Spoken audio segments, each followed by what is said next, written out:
Hello everybody and welcome back to another review of this Oxford United season. It's been a while. I've been away for what seems like a while. It's only been one game, but it seems like a while. And Oxford have been on a good run since I've been away, so maybe I should have stayed away and stopped doing these videos, because today we faced Plymouth Argyle away. It was always going to be a tough game.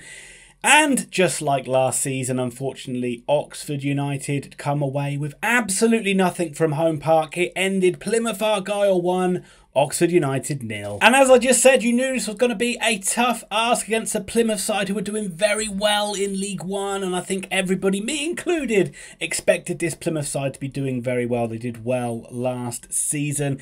And get your excuses in early with all the players we've got out missing. We know it's a chore. We know every game's a bit of a slog. And this is the toughest side we have faced since Derby, really, on the opening day. And similar scoreline. Well, exactly the same scoreline. Similar things in the game. I don't think Oxford played anywhere near as well as this game as they did against Derby. And the best you can really say, unfortunately, against this about this Oxford side today is they worked hard. They worked hard. And I can't fault the effort from this Oxford team. I can fault the quality, which just wasn't really there. And in many ways, a lot of neutrals will be looking at this game. And a lot of Plymouth fans, of course. And congrats to you, Pilgrims. We'll be looking at this and going, like, how did Plymouth not win this by even more? But it was only 1-0. Robinson, just have a quick look at the team news. Robinson kept it 3-5-2. Bowden came back in after suspension. Seddon came back in as well after being injured. Anderson on the bench. First time he's featured for Oxford United since getting international clearance from his signing from Lazio. So don't expect too much from him. We didn't see much from him in this game, but he's a one who hopefully will influence the season as we go on. Plymouth, very strong side in Hardy and Aziz. You've got two guys that have been banging in the goals this season, but a lot of quality in that side, and we certainly saw it on show today. So to quickly run through this game, Plymouth, when they played their football, they play with such a lovely tempo. They play with such they get the ball forward quickly, they knock it around quickly. Players seem to find great little pockets of space, and they just cut through you so fast. They're a lovely side to watch, really, if they're not playing against your team. And they did create some chances in this game. They created some of the players just didn't have their shooting boots on. For the first 10 minutes, Oxford were a bit overawed. They got back into the game a little bit better, and there were some bright patches for Oxford in that first half without being overly threatening. But there were some times where they did play okay. The best chances did come to Plymouth, though. Finn Azaz, who didn't have his shooting boots on all day, forced Eastwood into a good save from a set piece. Their set pieces were really good, and they nearly got the second ball in on that one as well.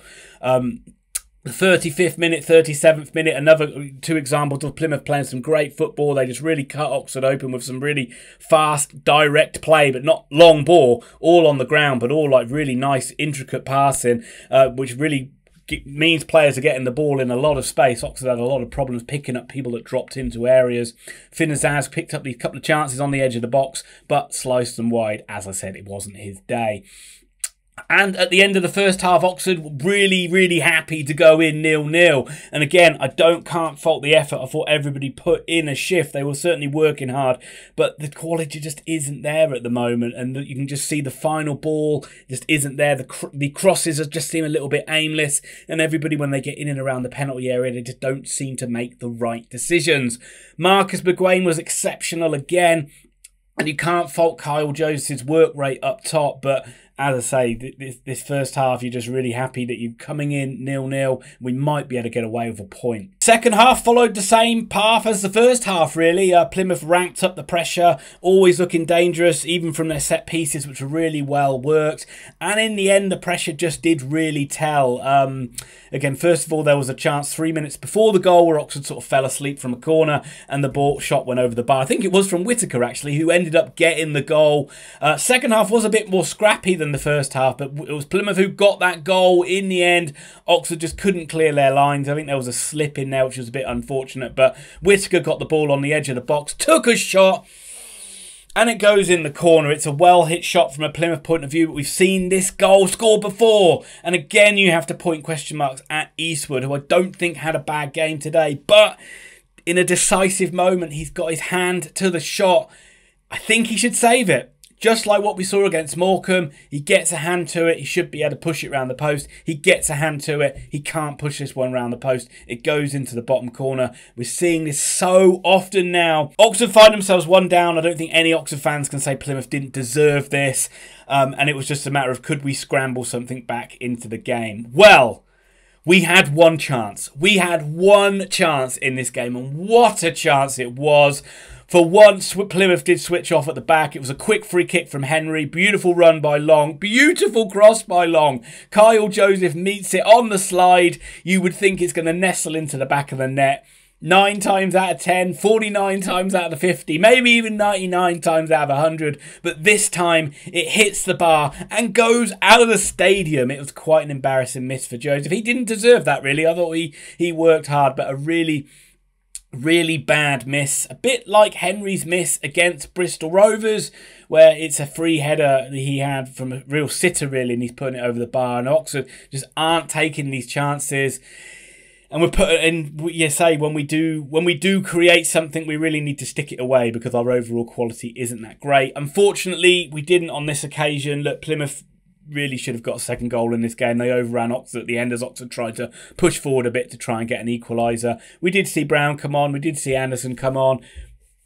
We didn't really see much from them, really. And I was hoping Eastie would come up from a corner at the end and get a header, but it wasn't to be. And yeah, it ended up 1-0 to Plymouth. And as I've said a few times already, Plymouth deserved to win this game. Absolutely, they deserved to win it. They were better than Oxford.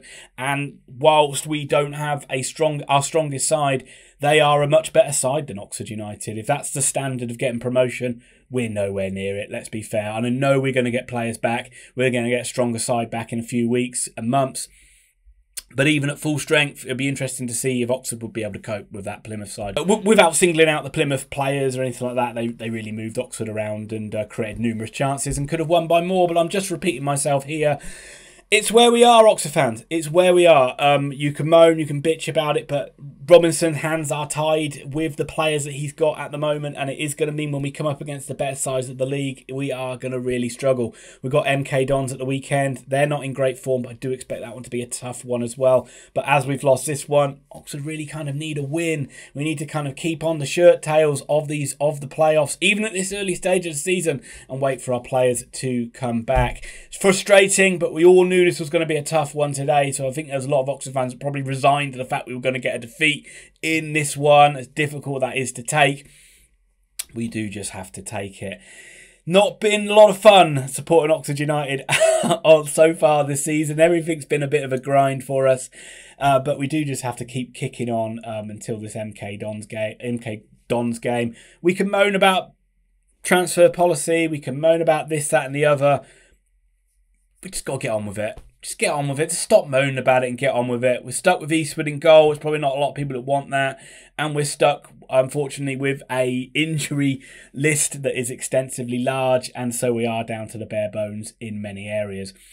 That being said, I will just say again, well done to Plymouth fans. Well done to Plymouth Argyle. You beaten us again. That's 3 wins over us on the spin. And you did the double over us last season. And that carries on into this season as well. So tough one, Oxford fans. Tough one.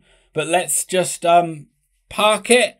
You don't have to be too negative on this game. And let's see how we do against MK Dons at the weekend. And if we lose that one, we can all just shit all over the team. How about that? Sound good? Sound good? I'm clutching at straws, I know. But that's about it from me. If you could do the usual things, hit like, hit subscribe. Well, if you hit subscribe, you don't need to do it again. But if you can subscribe, that'd be great. And if you can hit like, that'd be great too. And if you can leave a comment, I might reply. Probably not.